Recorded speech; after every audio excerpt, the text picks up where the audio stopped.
Sinasabi na nga po sa kanila, or dapat a person who is in the legislature should be charged with knowledge of the law. Nako. Because number one, they are lawmakers. Yun! Paano kang gagawa ng batas kung ikaw ay walang alam sa batas? Sakit mo naman magsalita, attorney. Wala bang alam sa batas to si Dan Fernandez?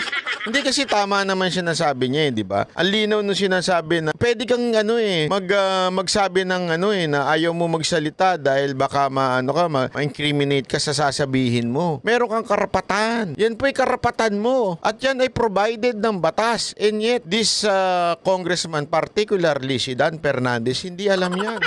Mr. Dan Fernandez, if I were you, you're not. Pero if I were you, go back to school. Diba? Kung gusto mo talaga maging congressman, go back to school. Mag-aral ka. Hindi mo pwede. Sinasabi na nga po sa kanila, or dapat a person who is in the legislature should be charged with knowledge of the law. Nako. Because number one, they are lawmakers. Yun! Paano kang gagawa ng batas kung ikaw ay walang alam sa batas? Sakit mo naman magsalita, attorney. Wala bang alam sa batas to si Dan Fernandez?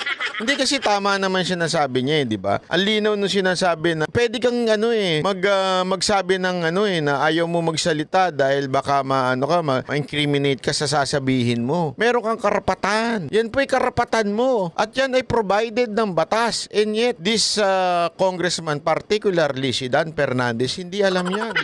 Mr. Dan Fernandez, if I were you, you're not. Pero if I were you, go back to school. Diba? Kung gusto mo talaga maging congressman, go back to school. Mag-aral ka. Hindi pwede.